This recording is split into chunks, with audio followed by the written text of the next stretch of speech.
ソールの柔軟性が良くなるようにこのローを塗っていきます。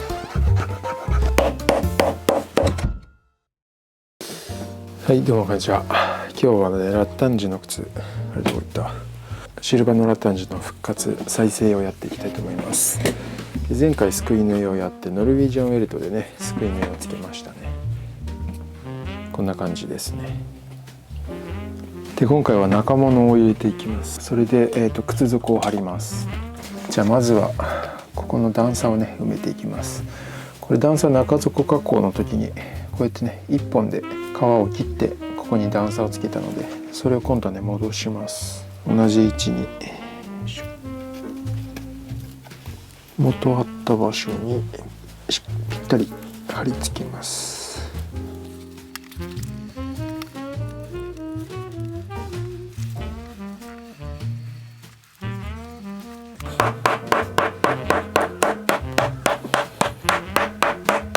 はい、こんな感じでぴったり戻りました。はい、そしたら次シャンクを入れるんですけど、かかとから土踏まずあたりにかけて、でいつもシャンクは革を入れたり竹入れたり、鉄入れたりしてるんですけど、今回ねシャンクがねあるんで、もともと入ってたシャンク、この木でできたシャンクがあるので、これを再利用してここに入れたいと思います。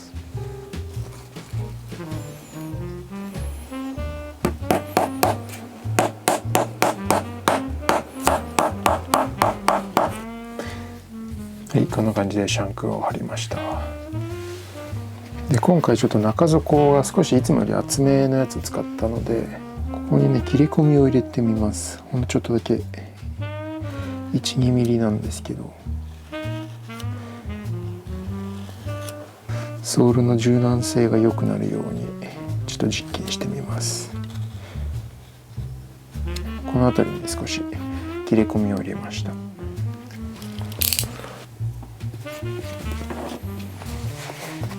ここにね糊を塗ったのでコルクを貼ります。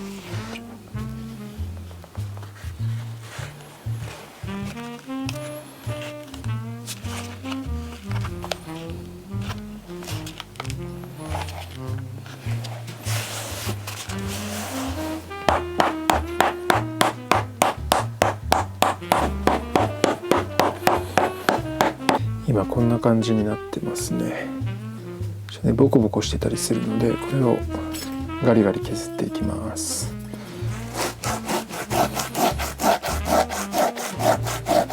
もともとこの靴は中物入ってなかったんですよね。コルクが入ってなかったですね。中底があっていきなりミッドソールが接着されてたんですけど、なんでコルクを入れてなかったのかっていうのはちょっとねいまいちよくわかんない。必要ないと判断したんですかね。コルクはねクッション性っていうところは少なからずあると思うんですよね。あとこれどこまでかわかんないんですけど、コルクがちょっとね沈んだりとか、あとはこう靴の中でこう押しつぶされるところからこう逃げて端に寄ったりして、こうねちょっと足の形にフィットしていくっていう役割が一応あるんですけど、ビスポークの場合ね木型で結構合わせてきてるので、コルクでフィッティングはねそこまで合わせなくてもまあいいっちゃいいんですよね。あと中底も沈むので、中底の厚み今5ミリぐらいあるんですけど、それも体重がよくかかるところはこうへこんでくるので、実際コルクはなくても大丈夫なんですけど、それでもね僕がコルクを入れたい理由としては、アウトソールを、ね、貼った時の見た目がコルクをしっかり入れて削ってあった方が綺麗になるんですよね。こうやって丸みが出てボコボコボコボコっていうそういうのをコルクがね打ち消してくれるので、そういうソールの見た目っていう点でコルクはねかなり大事だと僕は思ってますね。なんですが今回はもともとコルクが入ってなくて結構ソールが平坦だったので、そのイメージに合わせてコルクは入れるんですけど、ガリガリ削ってなるべく平坦に近いようなソールにしようと思います。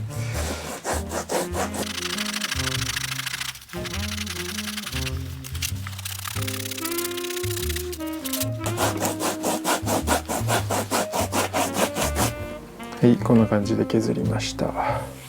かなりね平たくなってますよ。ほとんどここのねこういう丸みはつけないように削りました。なので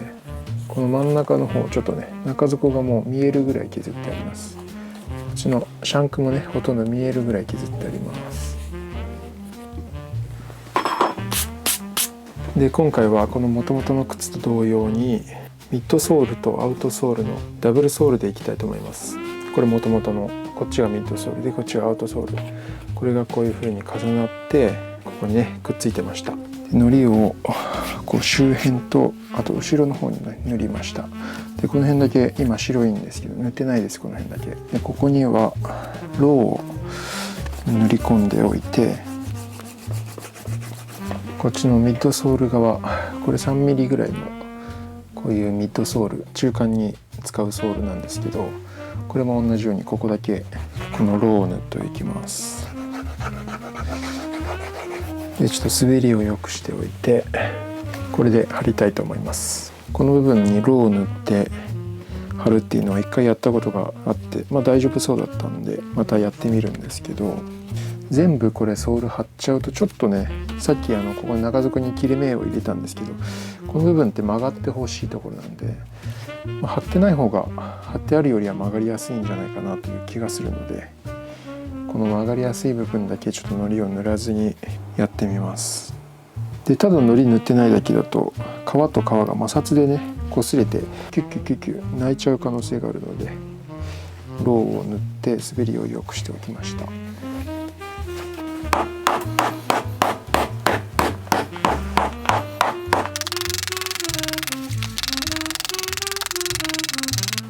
で今結構余分な部分が多いのでこの辺をね切っておきます。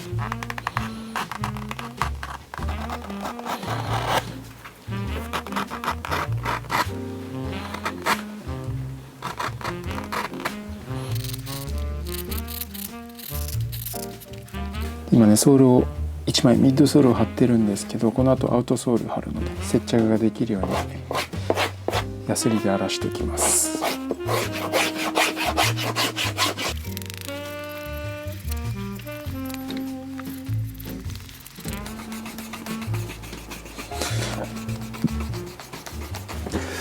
よし、じゃあこの濡らしてきたソールをアウトソールをね貼り付けます。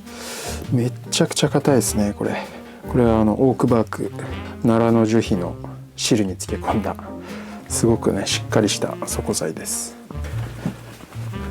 多分ね中まで水染み込んでないと思いますね。これ、1時間ぐらいつけといたんですけど。よし、じゃあ貼ります。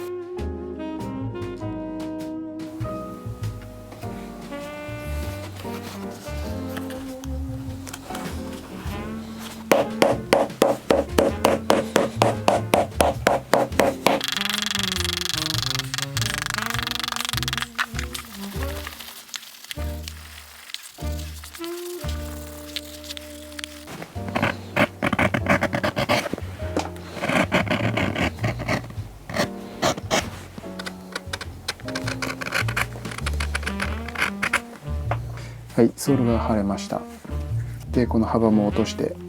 整えたんですけど、結構分厚めになりましたね。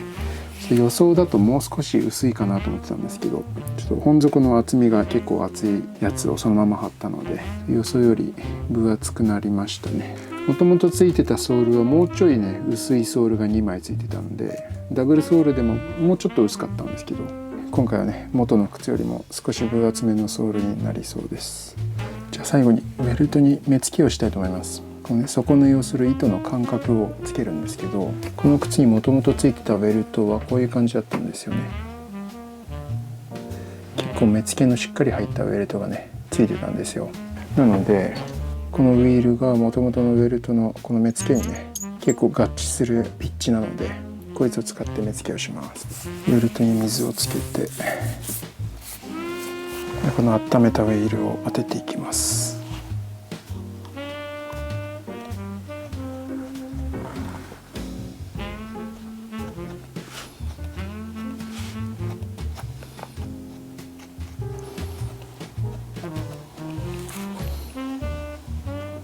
ちょっとまだね目付けがウィールだと薄いので、一目ずつ目付けごてで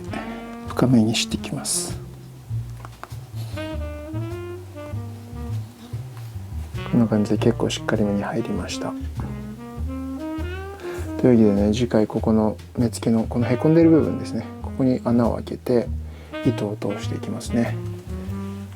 ダブルウェルトなので全周360度出し縫いをかけていきます。だいぶ形が見えてきた感じがしますね。というわけでラッタンジの靴の中物入れてね、ソールを貼り付ける、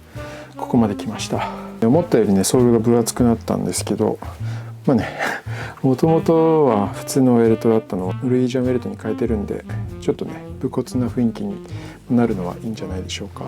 いやソールがねすごい硬そうですね。切れ目を入れたところとか、あとはこの辺の糊を塗らずにロウを塗ったところとかの効果がちゃんと現れてくれるといいんですけどね。というわけでこんな感じで次回出し縫いをやりたいと思います。じゃあまた次の動画でお会いしましょう。